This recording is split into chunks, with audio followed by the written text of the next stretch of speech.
রাত গভীর। ঘরের বাতি নিভে গেছে, শুধু জানালার বাইরে হালকা লাল আলো ভেসে আছে। আদুরে এখনও টেবিলের পাশে বসে বাক্সটির দিকে তাকিয়ে আছে। তার হৃদয় ধকধক করছে।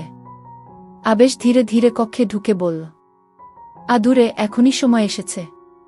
সবকিছু বলবো যা লুকিয়েছিলাম গু। আদুরের চোখে বিস্ময় ও উত্তেজনার মিশ্রণ। সে হাত বাড়ায় বাক্সের দিকে। আবেশ ধীরে ধীরে বাক্সটি খুলল। ভেতরে ছিল এক গুচ্ছ পুরনো চিঠি, কিছু ছবি এবং একটি ছোট নোট। বিয়ের রাত। ফুলে সাজানো কক্ষে বসে আছে আদুরে। চোখে অদ্ভুত উজ্জ্বলতা। 6 বছরের প্রেমের পর আজ তাদের বৈবাহিক মিলন। কিন্তু স্বপ্নের এই রাতে আবেশের আচরণ যেন উল্টো ধাঁধা হয়ে দাঁড়িয়েছে। আবেশ ধীর কণ্ঠে বলল, আমি খুব ক্লান্ত। আজ হয়তো শুধু ঘুমাতে চাই। কথাটি শুনে স্তব্ধ হয়ে যায় আদুরে।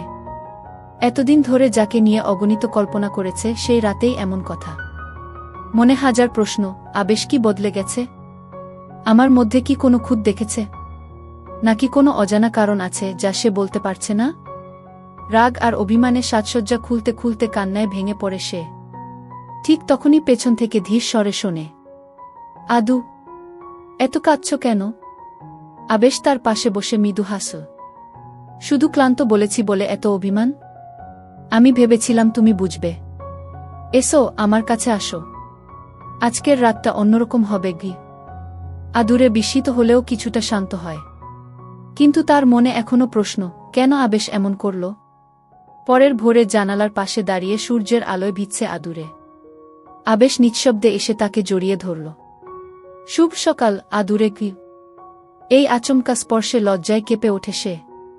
আবেশ তার কানে ফিসফিস করে বলে, আমি তোমাকে প্রতিশ্রুতি দিচ্ছি, আমাদের গল্পের আসল শুরু এখন গু। কিন্তু আবেশের চোখে ভাসছে এক অদ্ভুত চিন্তা। কি সেই গোপন কারণ যা সে লুকিয়ে রেখেছে বাসর রাতেই? আদুরে ভোরের আলোয় চুপচাপ দাঁড়িয়ে ছিল জানালার পাশে। হঠাৎ পেছন থেকে আবেশের হাতের ছোঁয়া। অচেনা কাঁপুনি বয়ে যায় তার শরীরে। শুভ সকাল, আদু। শব্দটা যেন ভেতর থেকে কেঁপে ওঠা এক প্রতিশ্রুতি। আদুরে ধীরে ঘুরে তাকায়। আবেশের চোখে এক অদ্ভুত দীপ্তি, যেন কিছু বলতে চায় কিন্তু থেমে যাচ্ছে। কাল রাতে কেন এমন করলে তুমি? জিজ্ঞেস করল আদুরে। আবেশের ঠোঁটে মৃদু হাসি। কিছু বিষয় আছে যা আজই বলা যাবে না। তবে শপথ করছি তুমি আমাকে নিয়ে হতাশ হবে না গি। ঠিক তখনই দরজায় হালকা করা নাড়া। চমকে ওঠে আদুরে। বাইরে ফাতেমা বেগমের কণ্ঠ। নতুন বউ, প্রস্তুত হও। দুপুরে বুভাতের আয়োজন আছে গি। আদুরে চোখ নামিয়ে রাখে। আর আবেশ ফিসফিস করে বলে, আজ রাতটা আমাদের হবে। আরেকটু ধৈর্য ধরো কি। বুভাতের অনুষ্ঠানে চারপাশে আনন্দের ঢেউ। কিন্তু আদুরের মনে অদ্ভুত অস্থিরতা। আবেশ বারবার চোখে ইঙ্গিত দিচ্ছে কিছু একটা জানাবে রাতে। কিন্তু হঠাৎ এক অচেনা যুবক দূর থেকে তাদের দিকে তাকিয়ে আছে গভীর দৃষ্টিতে। তার চোখের ভাষা যেন সতর্কবার্তা। আদুরে প্রথমে ভাবে ভুল দেখছে, কিন্তু যুবকটা অদৃশ্য হওয়ার আগেই ফিসফিস করে বলে, আবেশকে বিশ্বাস করো না। চমকে ওঠে আদুরে। কে সে? আর কেন এমন বলল? সন্ধ্যার পর কক্ষে ফিরে আসে আবেশ। হাতে ছোট্ট একটি বাক্স। আজকে তোমাকে এমন কিছু বলবো যা সবকিছু বদলে দিতে পারে। আদুরের বুক ধকধক করছে। বাইরে হাওয়ার শব্দ, কক্ষের ভেতর ফুলের গন্ধে ভরা এক অদ্ভুত আবহ। হঠাৎ বাতি নিভে যায়। অন্ধকারে আবেশের হাতের ছোঁয়া। সে ফিসফিস করে বলে, আদুরে, তুমি আমাকে যেভাবেই জানো, আমি তেমন নই গি। ঠিক তখন দরজার বাইরে পায়ের শব্দ। কে এসেছে? রাতের পর সকালে আবেশের অদ্ভুত আচরণে কিছুটা স্বস্তি পেলেও আদুরের মনে এখনও প্রশ্নের ঘূর্ণি। আবেশ তাকে জড়িয়ে ধরে বলেছিল, আজ রাতটা আমাদের হবে। শুধু আরেকটু ধৈর্য ধরো।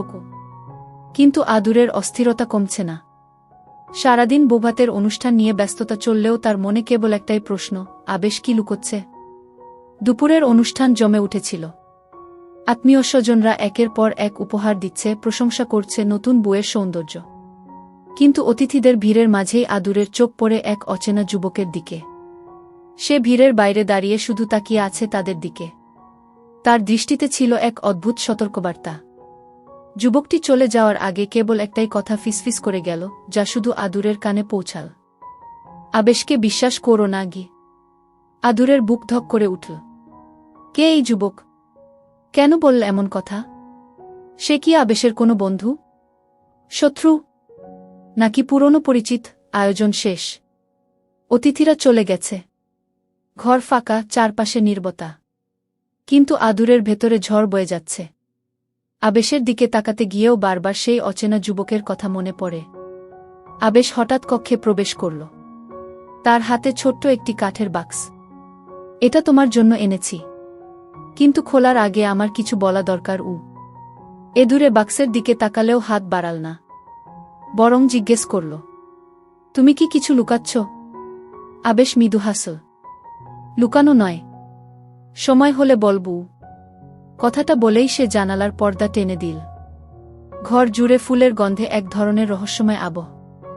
হঠাৎ বাতি নিভে গেল। অন্ধকারে আবেশের কণ্ঠস্বর, আদুরে, ভয় পেও না, আমি আছি। আদুরে আবেশের হাতের স্পর্শ অনুভব করল, কিন্তু তবুও মনে অদ্ভুত আতঙ্ক। এই অন্ধকারে যেন কারো ছায়া নরল দরজার বাইরে। আবেশ বাক্সটি টেবিলে রেখে ফিসফিস করে বলল, আজ রাতে সব বলবো। আমাদের গল্প বদলে যাবে। আদুরের বুকের ধকধক শব্দ যেন ঘরের নীরবতাকে ভেঙে ফেলছে। হঠাৎ দরজায় কড়া নাড়া। কে এসেছে এই সময়ে? আবেশ ধীরে ধীরে দরজার দিকে এগিয়ে যায়। আদুরে টেবিলের উপরের বাক্সটির দিকে তাকিয়ে থাকে। বাক্সটা যেন তাকে ডাকছে। ঠিক তখন দরজা খুলতেই দেখা গেল দরজার বাইরে দাঁড়িয়ে থাকা মানুষটি তাদের চমকে দিল। না, সে কোনো আত্মীয় নয়, কোনো অতিথিও নয়। তার মুখ আড়াল করা, চোখে ভয় আর তাড়াহুড়ো।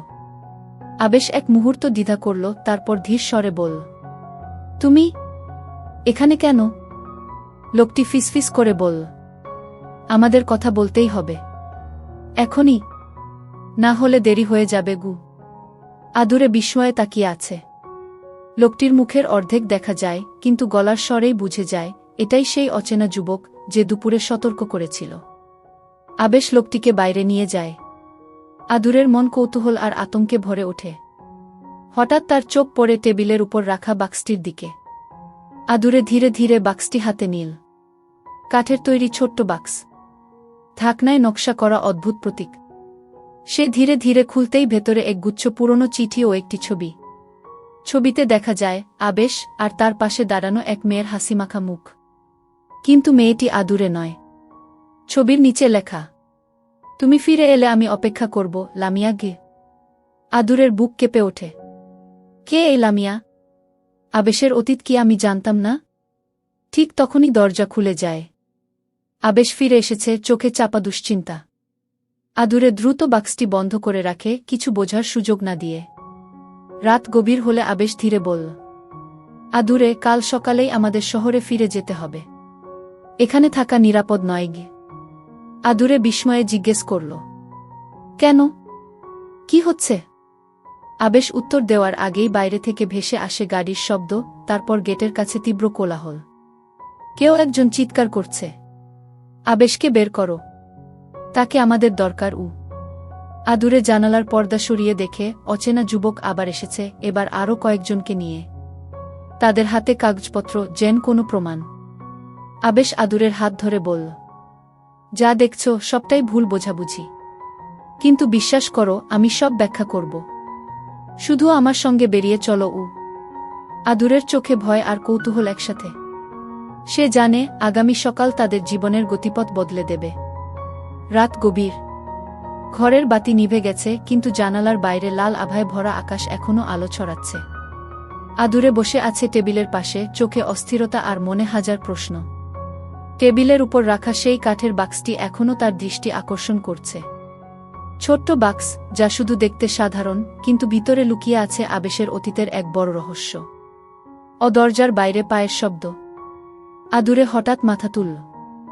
দরজা ফাঁক করে তাকিয়ে দেখে বাইরে সেই অচেনা যুবক যিনি দুপুরে সতর্ক করেছিল। এবার সে একা নয়, সঙ্গে আরও 2-3 জন। চোখে তীব্র রাগ আর আগ্রহের মিশ্রণ।